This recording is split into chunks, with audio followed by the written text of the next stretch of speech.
have more agro-industry and get the exports out to Asia. And there's really no civil society control of this at this point. Market logic reigns. Ecological systems are valued by the criollos who depend on nature. The agro-industrial system attempts to replace nature and use irrigation water with no regard for recharge of aquifers or for river quality. In terms of system reserves, the criollo landscape provides food and resources for subsisting emergency with social links into town-based safety nets, with family-based lending practices. The agro-industrial system, financial and political resources are there reserved. In terms of openness to tap diversity, the criollos are independent, but they do adopt new processes that they feel are useful. They're now planting more algal as the market for that is increasing. The soil system depends on homogeneity, so it's not open to tapping diversity. Planting, cultivation, and harvest are all done by the book, following practices that come with the agrochemicals. In the criollo system, everyone has the opportunity to influence decision-making, and resource benefits can be shared among people in the system. Cattle run without fences. This attribute promotes social capital, diversity, innovation, and effective feedback between the people and the resources that the impact has on the environment. But it can lead to some level of chaos from which surprises to emerge. This attribute counters the tendency to accumulate wealth and power that can lead to system traps and failures. The soil system accumulates wealth and power with a subgroup of society largely based in regional cities. Over 50% of the land is leased, it's not even owned by the people who are investing here. And they have managers, so they're distanced from the impacts. In terms of humility, which I think is the last attribute that's been offered for the resilience of agro-ecosystems, the criollos do acknowledge their dependence on the ecosystem. They replace dominion over nature with ethical stewardship, and accept that they have to continually learn about the changes that are going on around them. The soy industry, well, as individuals, small soy farmers, the ones who are contracted, may be humble, but the industry largely depends on leasing land, and those people have to follow the direction they're given. They believe they can design a technological fix for problems or shift capital into some other venture if things don't work out. So even though the criollo agricultural system is the most ecologically resilient, it is disappearing.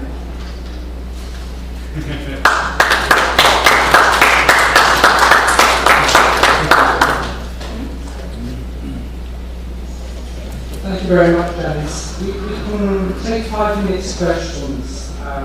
Let's break up the flow of presentation, otherwise we're going to be overwhelmed. Lots of information there. Does anyone want to pose a question, ask for a point of clarification? If so, I simply ask you to briefly say who you are and ask Dennis whatever you like.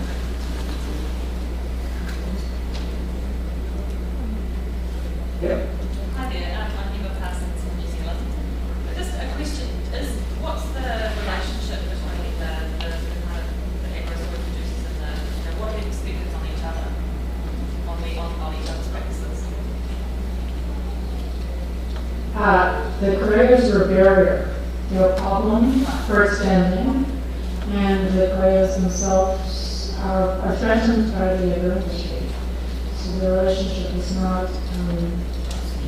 The fact that there are these fiscal lands, the land titling issues, in the same area, the Inter-American Commission had a finding or a recommendation to Argentina that it should give 600,000 hectares to an indigenous group that petitioned over 10 years to get back. Criollos live in that same area. The indigenous group that's really well organized said, wait a minute, we want 400,000, we want the criollos to have 250,000. They weren't organized. So the first step had to be to help them to organize so that they could make an agreement about who was going to be where. And so among the criollo and indigenous societies, even though there's conflict, there is a coexistence and a respect of their existence. And it's up to the state really to try to intervene here because, the resources belong to the provinces, not to the national government. So province by province situation is worse. But in some of the provinces, it's an extremely bad situation. People die. Thank you, Janice. If there are any more questions, please go out to the microphone just in the middle there. The translators need to hear what you're saying in order to pass on the information to other people in other languages. Okay. So we'll now move on. If there are no questions, we'll now move on to Ken MacDonald's presentation, and he's going to take us to North Pakistan in the Karakoram Mountains, looking at resilience and subsistence farm systems. Thank you, Michelle. So as Michelle said, I'm going to take you to northern Pakistan. So if you look towards the center right of that map, you'll see the mountain K2, and just below that, the valleys of Shihad and Kushay. Those are the areas we're already talking about. So these are subsistence farming systems that are largely removed from market relations. So market relations are penetrating. We'll just assume that you have a grounding in what a subsistence farming system is. There's not much time to explain it. The villages that exist in this area exist in environments that look something like this: very rugged, high altitude mountain terrain, inhabited for a very, very long period of time. So over that time, people have gone from animist belief systems into Bongo shamanism to Buddhism, now are supposedly conservative Shia Muslims, but the long terrain of belief systems kind of lasts through time, and you find this mixture of beliefs that influence values, influence worldviews, and shape traditional knowledge, and consequently shape practice and the institutions that govern practice. So what I want to do in the next few minutes is just run through what that practice is, how it demonstrates the features of resilience, and how institutions and institutional resilience is integral to the maintenance of good agroecological practice. In these areas, again, it's high mountain environments, so it's a mountain desert in essence, with the exception of above about 4,000 meters, where as you can see, it gets extremely humid, except that humidity exists in the form of snow rather than rain. So people drive the agricultural system both through sunlight and through irrigation water tapped from these high altitude snow and ice melt basins. The water is delivered to the valley floors. You can't really see it here. Anyway, in the valley floor, if I get the cursor working, you get villages set up in terrace fans, so the water is taken from very high altitude and delivered down to the valley floor. To feed villages that look like this, and in fact, if you look closely at this slide, you can see the very linearity of the irrigation channels that cut across rock slopes and deliver water into the villages to support agroecosystems that look like that. So largely terraced fields, sometimes up mountain slopes, but more often on terrace stands and valley floors. And if you look at a picture like this, although it looks very uniform, it demonstrates a really heterogeneous surface of production. So households, or the village up here is actually here. So villages are always nucleated, and the fields surround the village itself. Fields closest to the village tend to be the oldest, quite often thousands of years old. Fields furthest away from the village are the newest. People actually develop fields out of the slope around them by building terraces and then introducing nutrients through natural materials into those terraced soils, creating the organics that the soil is used to mature. So if you look at this, any particular household will never have fields clustered in one area. Their fields will be distributed across that particular surface. The fields closest to the village will be the ones that have been manured the longest, so they'll have the highest organic contents. The fields furthest from the village, you'll find more intercropping of legumes and other crops to feed and develop the nutrient status of the soils, also because manure is harder to deliver to those far away fields. So you get a differentiation of soil quality across the land surface as well, and cropping strategies are adapted to that. So you might get polyvarietal planting close to the village. You'll get intercropping away from the village where bees will be intercropped with wheat. You will find a rotation in which wheat is rotated with buckwheat, so the shallow roots of wheat extract the nutrients that are reached below the level that the wheat roots can extract are subsequently tapped by buckwheat in the following season. You'll find intercrops of buckwheat and turnips, again, so dual tap roots, but the turnip leaves actually shade the soil, keeping soil moisture in, and again, disrupting pest and disease vectors from affecting buckwheat. So if you actually look at a field like this, which actually looks like a uniform field of wheat, what you actually find are 5 different varieties of wheat within that particular field, each of them with different germination and maturation periods. So in a high mountain environment like this, where you've got the high probability of late spring frosts and early fall snows, that variability, that ecological variability within the field itself guarantees at least some security in terms of the food supply that you can take off of those fields. So a very kind of well worked out, experimented, trial-tested system that's developed over a couple of thousand years in this area. I should point out that these are almost wholly subsistence dependent communities. So if you look at that particular picture, that wheat has been winnowed or threshed by a yak cattle hybrid. There's no mechanization for threshing.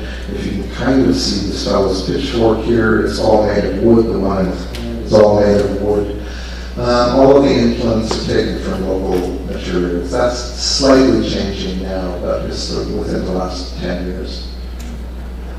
So what you end up with then is a situation in which the seasonality of the environment introduces a particular form of risk along with a highly dynamic geomorphological environment, a lot of threat of landslides, a lot of threat of floods, a lot of threat of avalanche.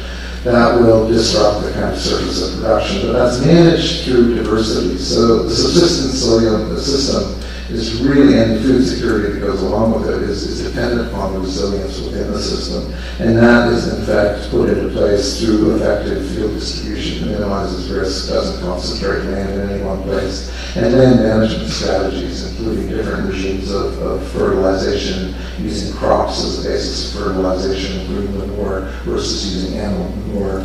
Irrigation, different irrigation regimes, and the social management of irrigation, cropping strategies that are well adapted and well suited to that particular local environment. Because they've been tested over time, and as Janice just pointed out, we find the same thing here. People experiment with new innovations and decide based on their own production goals whether those innovations will be introduced into the system or not. And quite often development agencies don't understand if the answer to an innovation is no, we don't want it. And subsequently rotation systems. Along with this, obviously, if you've got a subsistence system, you need to supply nutrients, and that's based on livestock management. The livestock management system is also integrally resilient, and that's based again on diversity of pastures. There's a number of different pastures spread across states that are highly regulated in terms of which villages get access. So there is kind of a division of land tenure, a diversity of stock, different breeds, different varieties of different types of animals are raised, and then a spatial and an altitudinal distribution across seasons. So you've got sheep and goats that will graze gradually up the slope as the snows retreat, reducing the pressure on any one grazing area, and then cycling back down as the fall snows come in. Yak, on the other hand, are left to free graze, so they do the same thing themselves just naturally. They follow the snows up, and they come back down, and they never come back to the village, with the exception of reasons of breeding a yak cattle hybrid that subsequently uses draft power in the village. So the livestock system combined with the agroecological practice and village cropping strategies consistently or yield a result that consistently produces about a 20% mean annual carryover in food stock, meaning that if you do hit a bad year for any particular reason, generally speaking, there's enough to take you over through that bad year. Development agencies tend to try to introduce optimal production, high annual yields, and try to modify the seed stock based on that. It doesn't suit the production objectives, and it's not well adapted to the environments that this has been created for. All of this is grounded in particular institutions of authority in the village, three of particular notability. One is the Kango, the household head, who actually makes decisions regarding labor allocation, make sure the labor allocation is regulated, make sure that the village is contributing to the communal obligations that maintain the village. It's dependent on irrigation, so irrigation channels, for example, need to be continually cleared out. Kango's duty. Yul Tumba, best translation is village managers. 4 people based on a rotational schedule through households. Nobody can escape the duty, generally speaking, once every 10 years. They put the rules in force. They're responsible for sanctioning people if they don't follow the rules. They're responsible for soliciting help from others if people find themselves in tough straits. And they themselves can be fined if it's determined that they've done a bad job. If they've broken the normative standards of the village, they can be put under sanction. And the Tongva, who's responsible, the head man who's responsible for managing inter-village relations and making sure that the upper valley requirements of all the villages together are actually met through kind of councils of Tongva in the area. So all of these institutions of authority are internally legitimated according to the normative standards and the kind of cultural norms of the community themselves. They don't need external legitimation, and they're obeyed because they're internally sanctioned or internally legitimated. There are other normative social institutions. One of the most important is arrests, which basically translates as turn-taking, but contributes to regulated generalized reciprocity. So what you see in this picture is a shot or a meat sharing. If an animal is actually hunted and taken, some of the hunters will take portions of the meat. The essential organs will be distributed to the Yultumba, the Tampa, and Yultumba, the Tampa is an expression of commitment to the social reproduction of the community. And then some of the meat will be distributed to whatever households in the village are less well off in that particular year. So they're grounded in kind of a rotational sharing. What's important about this is that there are impacts on the development of resilience. Two of the most important are the alteration to agroecologies based on interventions by NGOs that don't understand the system, and the alteration to community politics based on NGO and state interventions, generally party politics that confound village social institutions. And as Mike pointed out, unplanned development areas popular with mountaineers and adventure tourists, which actually introduce serious alterations of the social relations required for production, leading to enhanced vulnerability and diminished security. So in sum, and just to finish up, historical factors contributing to resilience are the security of land tenure, access to multiple microenvironments, dynamic learning and experimentation that shows the ways in which traditional knowledge actually is dynamic, not static, control over production decisions and goals, locally, internal legitimation of social institutions, historically the limited ability of the state to extract resources, and the integration of social and agroecological practices, all of which lead to, I would claim, the primary constituents of community sustainability, political validity, social vitality, economic viability, and ecological resilience. Compromising development interventions that fail to understand the integration of agroecological and social systems, that fail to understand local production objectives, that are grounded in a political economy of development rather than a contextualized political ecology of production in these villages, an increased emphasis on markets and the exchange value of food and labor rather than the use value of food and labor, and a diminished institutional resilience in the villages. So the sort of threats are becoming more apparent now. There are pushbacks, but resilience is compromised by those kind of external threats. Yes. Thank you very much, Jen. We're going to take one question, one comment before the clarification. Yes? Could you go up to the microphone, please? Thank you. That was a really exciting presentation. Could you say who you are, please? University International, a question related to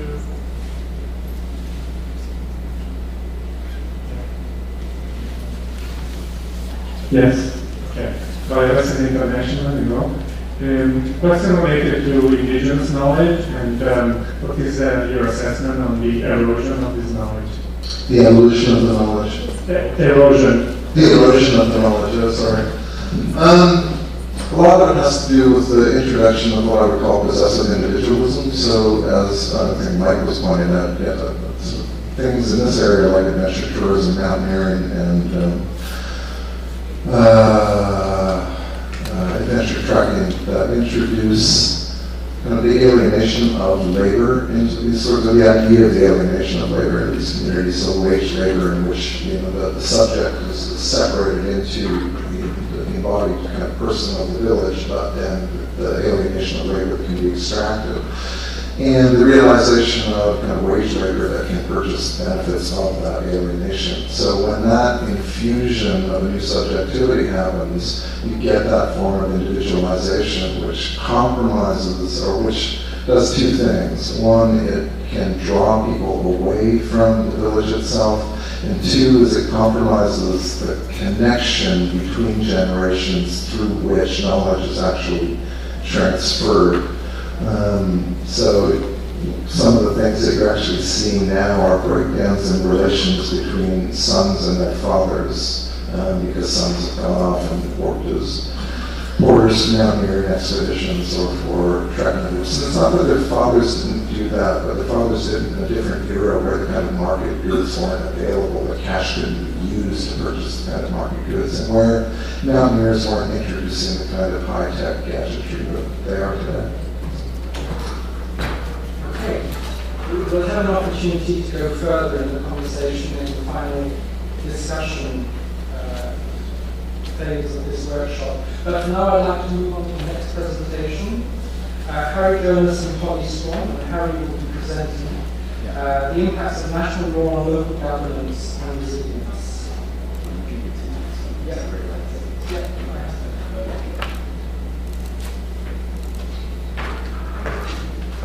Great. Good morning, everybody. Okay, so my name is Harry Jonas, and I'm a lawyer. I work in natural justice. More about what I'm going to be speaking about in natural justice and national sort of is available from me, so if this interests you, come and find me afterwards and I can fill in. I've just got 10 minutes to present. Fantastic that can finish with this